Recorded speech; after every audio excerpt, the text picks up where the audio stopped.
Hey, how you doing? It's me, San Martin, over here at the Prescott eNews office with a special report. And this one actually was coming from Lynn. Lynn's like, hey, do you want to do an interview with somebody that is planning on doing something crazy?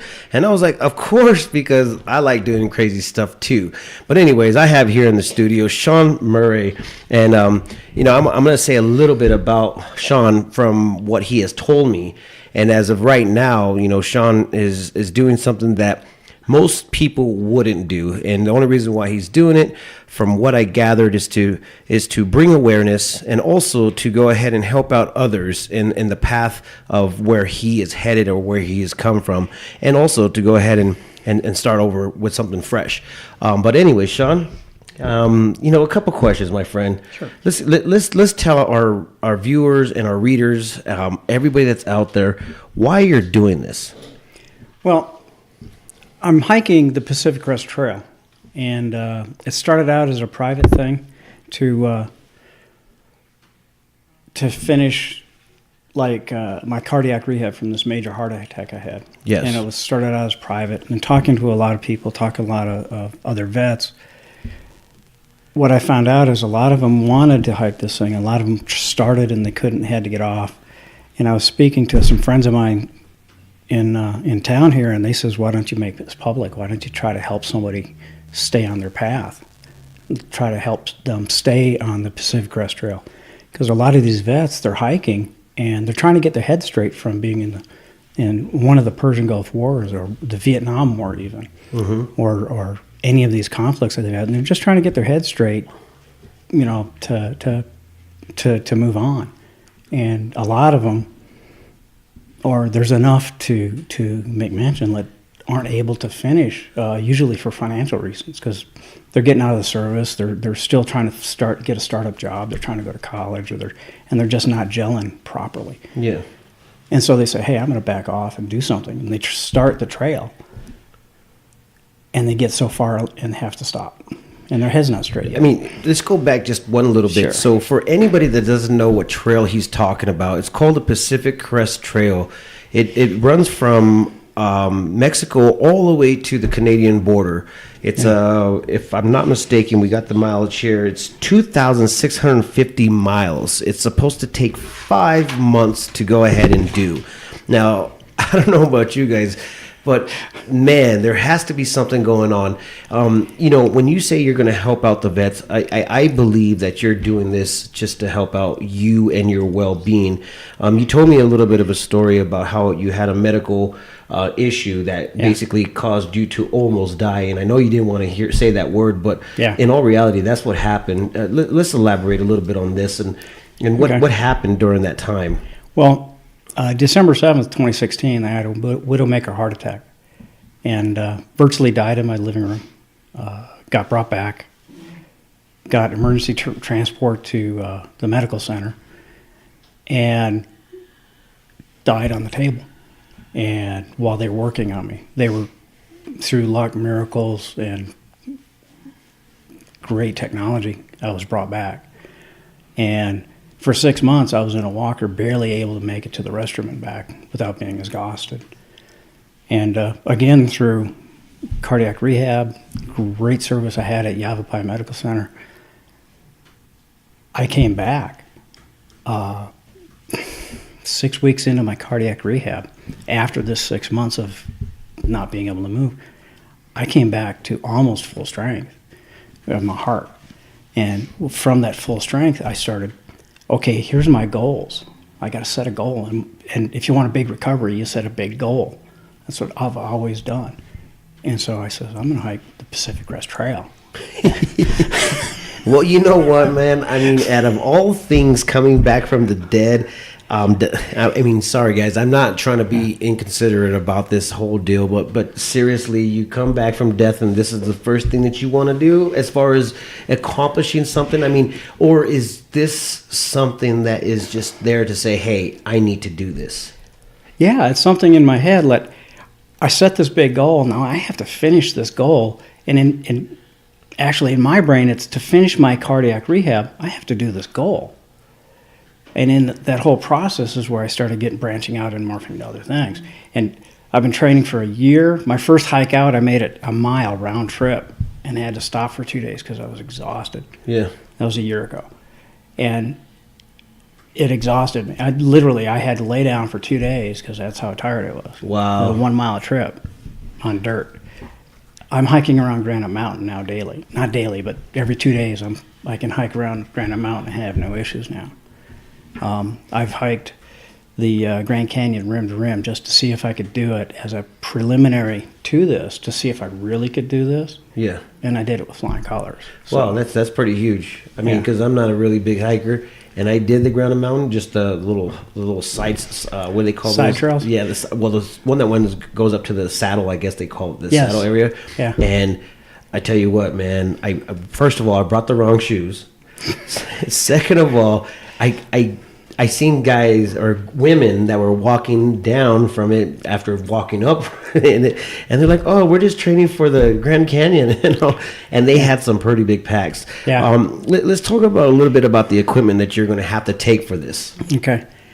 The equipment is pretty specialized because what I'm doing is what's called a through hike, and so I would be considered a through hiker, not a backpacker and not a camper or something like this.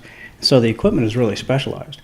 So I'm carrying the big three: sleeping bag, a tent, and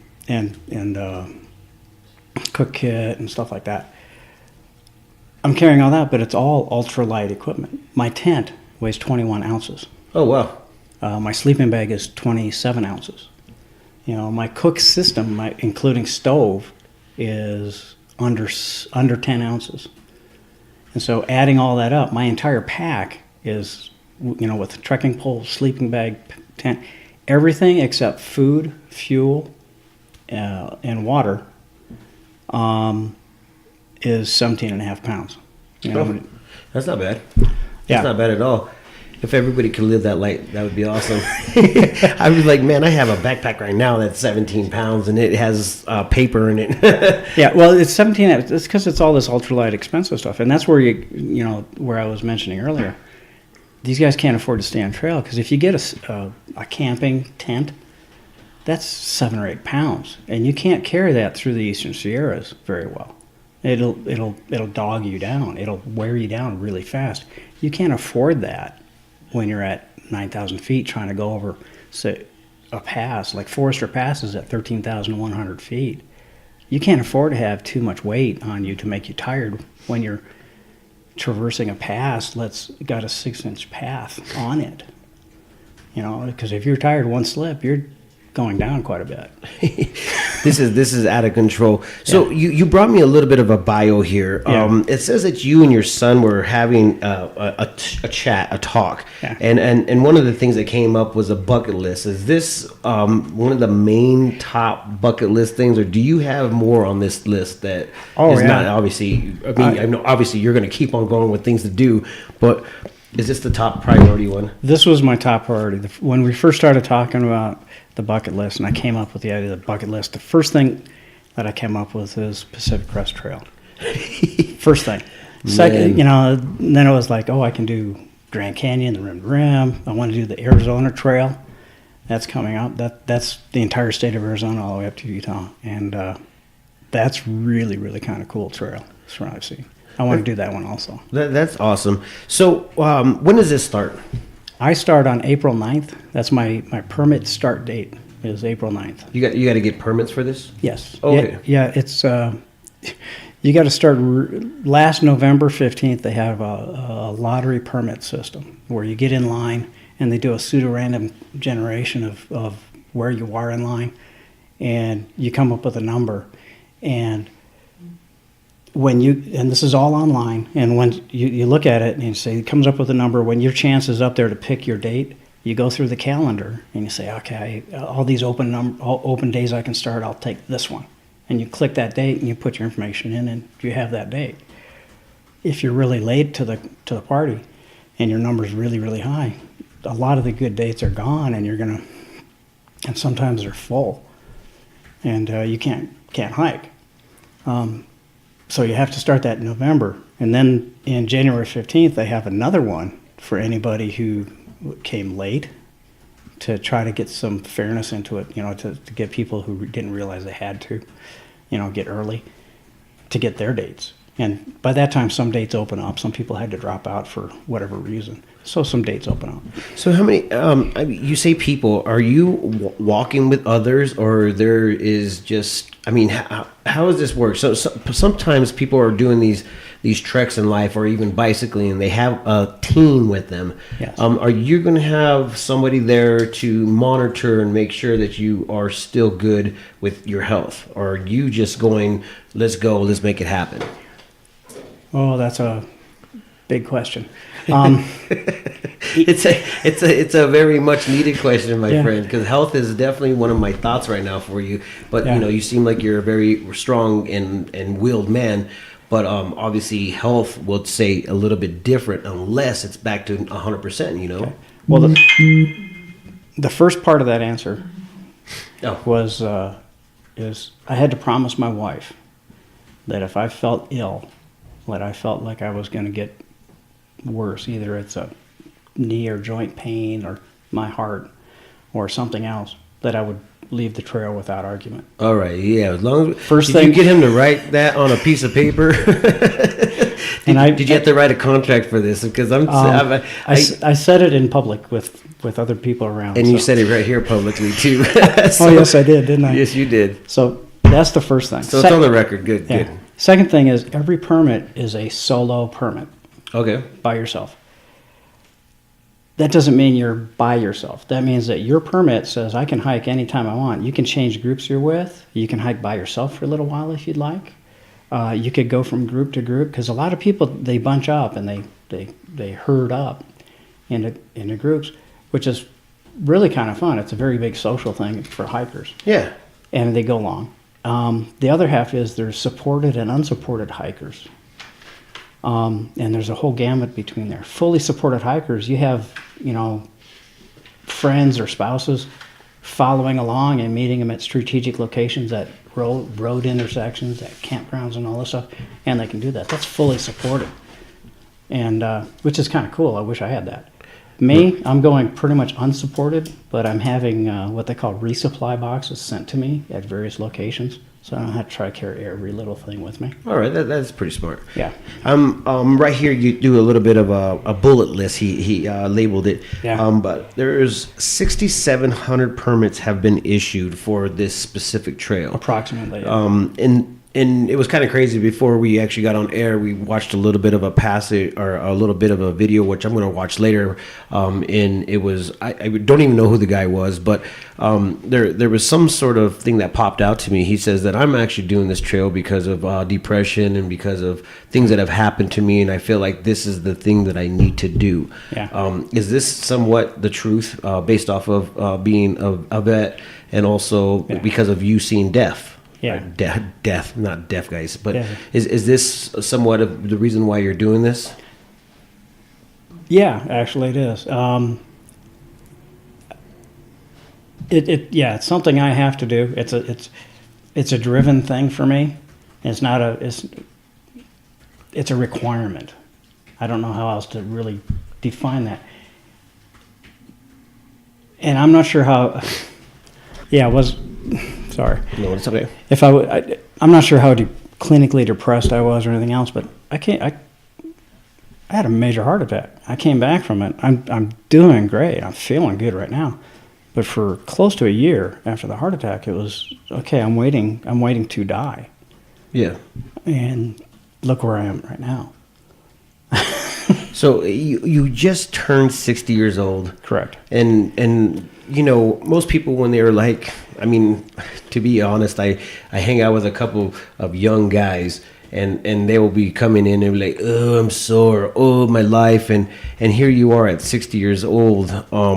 Is this how driven you were before you became a vet, or did going into the services make you this hardcore of a person?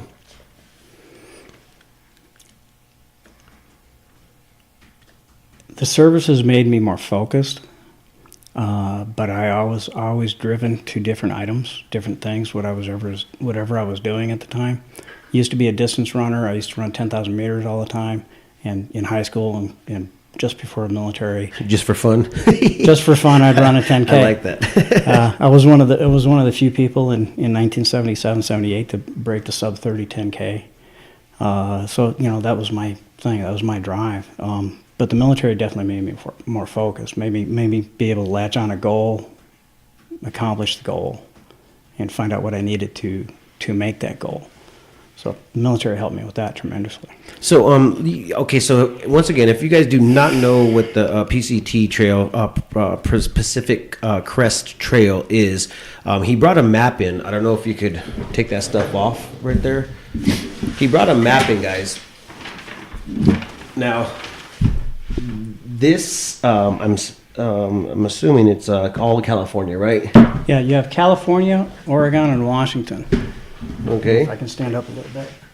What you have is this red line is what I'm going to hike, and you guys probably can't see this, but we'll go ahead and put up some of the maps up there. Yeah. There's a red line that comes from it's Campo, California. Campo, California, which is on the border of Mexico and in the United States. So yeah, it's on the border of Mexico and California, and it comes up, it hikes this red line. It goes basically all the way up through Big Bear. Cuts across through here to Tehachapi to Kennedy Meadows, Eastern Sierras, where all the big mountain passes are. Mount Whitney is going to be there. Then you hike up here to the Yosemite National Forest. We go through Yosemite. We go through Lake Tahoe area, and then we head up to Lassen Volcanic National Park area, and we go all the way up to Canada. And when you get to Canada, you're basically going to fly back home, right? You're not going to walk it back? there's actually people who do what they call a yo-yo. They hike up and they hike back down. No, I'm not going to do that. Okay, basically, there's a small park. If I gotta look this down here, there's a small park. You hit the Canadian border. I had to get permission from Canada first. I have Canadian entry permit. With my passport and everything else, that had to get done well ahead of time. Yeah. 9 months ahead of time. To get a permit to be able to... Hey, have a seat. Oh, let me sit down. But to get to the Canadian border, you don't have to do anything. You just walk up to the border. To cross that border, you got to have a Canadian entry permit. Yeah. That Canadian entry permit, once you do it, it only takes a few days, but getting everything ready to send it, your passport and all the stuff to do it takes a long time. Yeah. But what that allows you to do is walk across the Canadian border without a border crossing. And there's a small little park up in Canada called Manning Park, where it's 7 more miles. You hike up, you go to Manning Park, and you can take a bus to the bus station and fly home.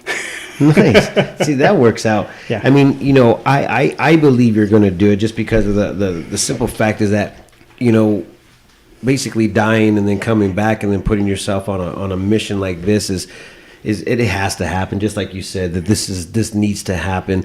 And I believe that too wholeheartedly. You actually going to make me start a bucket list, because I've never had one, but everything that I've ever wanted to do, I just do it. Yeah. And I'm kind of like on the other spectrum, rather than doing all this intense hiking and doing stuff like that. Yeah. I'm kind of on the opposite, where I was like, hey, let's go ahead and throw a big old huge show or something, and let's go ahead and invite this personal band over. So that type of stuff right there works for me. Yeah, well, my issue is I was always so busy with the work and everything else. A lot of the things I wanted to do had to get put aside. Well, that was my bucket list, everything I put aside. So it's see, that works out. Yeah. So let's go ahead and tell our viewers today what are the things that you want and what are you needing, and let's see the desire of the GoFundMe that you're talking about. Well, it's GoFundMe, Vet on the Path. If you just go to GoFundMe and type in Vet on the Path, one word, you'll come up with my GoFundMe part. And what I did is I set that up to help all these hikers that are the vets that can't get there done, and try to get get a nest egg of funds up to where if they run out of an issue, they have an issue, they need a dinner, I can buy them dinner. If they need a tent because their tent got stolen or broken or something, I can get them a tent. Or they just need enough funds just to get to the next spot. The thing I forgot to mention is even with the best of circumstances, your hike, it costs $800 to $1,000 a month. Yeah. hike I was reading that too. Yeah, and so these guys who hiking for 6 months, you got to have a $6,000 nest egg, logistically. A lot of the guys don't have that. The military guys, they get out of the service, they don't have $6,000 in their bank. They're military guys. They're not paid that well. So this is just to help them. What I did is I figured the GoFundMe limit. I figured if I can help 6 hikers with a third of their hike, it came out to $15,000. And so if I can help 6 guys with a third of their hike, or help 10 guys with a little bit less, if I can get the donations in, these guys can stay on the trail, they get their head straight, they continue on, march on with their life, move forward. Yeah. So once again, he has a 2-part in this little interview. One, to go ahead and bring awareness towards what he is doing for himself and obviously the things that he's been through, basically leading up to death itself. But now he's also added to the deal with a GoFundMe to help out all those people that are wanting to go ahead and do these hikes. The GoFundMe is to help out those veterans that are in need if they can't afford it, funding. In most cases, it seems like a very legit idea. It seems like you got a lot of heart that is willing to help out those that are in need. And being you say that you live 10 miles out of Prescott, or? Yes. Where's that? I mean, is that? I live down Williamson Valley Road near Outer Loop Road. Okay, excellent. Yeah, it's a good area. I like that place. So how do they find you, and do you have a phone number, all that stuff? I have a Facebook page called Vet on the Path, and I have an Instagram called Vet on the Path, and I have the GoFundMe for Vet on the Path. All right, so listen, guys, I if you guys are out there and you really, really would like to go ahead and help this, see this trek go, you're going to record the whole thing? I'm sorry, I forgot. I have a YouTube channel called Vet on the Path, which I'm going to try to record. I'm getting better with YouTube. I'm getting better with videos. Right now they're instructional videos, things to think about. But as I'm hiking, I'm going to try to video various portions of the trail that are interesting. That's kind of cool to look at. Yeah. And maybe something somebody doesn't see too often. Like how does a hiker resupply his water 15 miles into the desert? Part of the desert. Well, I'll show you that. Yeah, let's figure it all out. Yeah. So you have a major task ahead of you. I have a lot of faith knowing that you're going to do this. It's going to be starting April 9th, and we'll try to keep tabs on this because I'm obviously in right now to think about this. I'm going to be leaving here today, and I'm going to go watch this video that was already posted from another person that was trying to do this hike for personal reasons as far as depression and et cetera, that he was going through. So this is something that needs to be brought out to everybody. So if you guys see this, share this. If you're a vet that is in need of some sort of like help, or if you're a hiker, don't be afraid to reach out, and we'll put all the links in on the bottom of the screen itself. And yeah, is there anything else that you would like to go ahead and let anybody know? Yeah, the hike is actually considered a fun event. I'm sweating right now thinking about it, man. I'm like, ooh, this is going to be crazy. Yeah, of the 6,000, thousands of them hike just for the fun of it, and it's going to be a blast for them. Where I'm focusing on is the folks that are just getting on the trail, who like to hike, who know how to hike, want to get their head straight. The veterans for that. That's where I'm focusing on. I don't want people to think that the hike is horribly bad or anything like this. It's actually quite a fun event. Very stressful, very taxing, but it's actually considered a fun event for through hikers. Wow. The fastest person did it in 5 months? No, the fastest guy did it in under 2 months. Oh, 2 months. The average is 5 months. 2 months, 2,600 miles, 2,650 miles in 2 months. Wow. That is a long That's time. doing like 40 to 50 miles a day. I can't conceive of that. But So start date is Yeah. going to be April 9th. April Projected 9th. end date is going to be September 15th. So Correct, yeah. we're ready to watch this, and every video that you post, I would love to go ahead and reshare. So hopefully, you keep on top of that so we can watch this. Yep, yeah, it's YouTube on Vet on the Path, and then Instagram. I was going to be able to post Instagram better than YouTube because of the scarcity of signal. Yeah. And it's Vet on the Path, one word. All right, guys, you heard it here first. Thanks. Thank you for joining us. And if you guys want to hear more of what we have going on, we do podcasts almost every day now, and we will be uploading them Saturday and Sunday. And if you want to hear it first, follow Prescott eNews, share it with your friends, and watch out what we got going on. Thank you so very much.